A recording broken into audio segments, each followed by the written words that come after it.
ನಿರ್ಮಾಪಕರು ಬರಬೇಕು, ನಮ್ಮ ಕನ್ನಡ ಇಂಡಸ್ಟ್ರಿಗೂ ದೊಡ್ಡವ್ರು ಬರಲಿ, ಅವರು ನಮ್ಮ ಕನ್ನಡದಲ್ಲೂ ರಾಮಾಯಣ ಮಾಡಲಿ, ನಮ್ಮ ಕನ್ನಡಕ್ಕೆ ಮಾಡಲಿ ಫಸ್ಟ್. ಮೇಡಮ್ ರಾಧಿಕೆ ಇಲ್ಲ, ಅಮೆರಿಕದಲ್ಲಿ ನೋಡಿರ್ತಾಳೆ, ಹೇಳ್ಬಿಡು ಅತ್ತೆ ಮಾಡ್ತಾರೆ ಬಿಡು, ಅತ್ತೆ ಯಜಮಾನ್ರಿಗಿಂತ ಫಾಸ್ಟ್.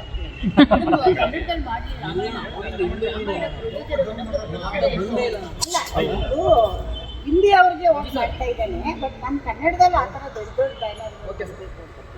ಮೇಡಮ್ ಇವಾಗ ಪ್ರೊಡ್ಯೂಸ್ ಮಾಡಿದ್ದೀರಾ, ಸಿನಿಮಾದಲ್ಲಿ ಒಂದಿಷ್ಟು ಕರೆಕ್ಷನ್ಸ್ ಕೂಡ ನೀವು ಮಾಡಿದ್ದೀರಾ, ನೆಕ್ಸ್ಟ್ ಮೂವಿಗೆ ನೀವೇ ಆ್ಯಕ್ಟ್ ಮಾಡ್ತೀರಾ ಹೇಗೆ ಅಂತ? ಮಾತ್ರ ಇಲ್ಲ ಬಿಡಮ್ಮ, ನಾವು ಆ್ಯಕ್ಟ್ ಮಾಡೋಕ್ಕಿಲ್ವೇ ನಮ್ಮ ತುಂಬ ಜನ ಆ್ಯಕ್ಟ್ರು, ತುಂಬ ಜನ ಅವ್ರು ಆ್ಯಕ್ಟೇ ಮಾಡಬೇಕು, ಡೈರೆಕ್ಟ್ ಮಾಡಬೇಕು. ನಾವು ಬರೀ ಸಿನಿಮಾಗೆ ಹಣ ಹೂಡಿಕೆ ಮಾಡ್ತೀವಿ ಅಷ್ಟೇ, ಯಾವತ್ತೂ ಆ್ಯಕ್ಟ್ ಮಾಡಲ್ಲ. ದಿನ ಕರೆದ್ರೂ ಬಿಡಲ್ಲ. ತುಂಬ ಹಿಂದೆ ಎಲ್ಲ ಹೇಳೋರೆ ವಯಸ್ಸು ಕೊಡಿ.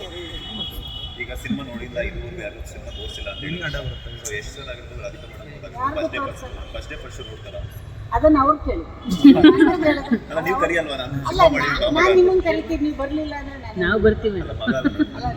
ಮಗ ಇನ್ನೂ ಮತ್ತೆ ಅದನ್ನ ಮತ್ತೆ ನಂಗೆ ಹೇಳಿಸ್ಬಿಡಿ, ಅಲ್ಲಿ ಏನಕ್ಕೆ ಮಗ ಬೇರೆ ಅಮ್ಮ ಬೇರೆ ಎಲ್ಲ ಬೇರೆ ಬೇರೆ.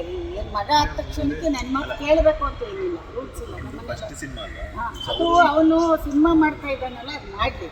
ಆಮೇಲೆ ಅವನಿಗೆ ಜನನೇ ಹೇಳ್ತಾರೆ, ಹೋಗಿ ಅಣ್ಣ ಅಮ್ಮ ಚೆನ್ನಾಗಿ ಮಾಡಿದ್ದಾಣ ಅಂತ, ನೋಡ್ತಾನೋ ನೋಡಲ್ವ, ಅದನ್ನು ನಾನು ಎಕ್ಸ್ಪೆಕ್ಟ್ ಮಾಡಲ್ಲ. ಆಡಿಯನ್ಸ್ ನೋಡ್ಬೇಕು.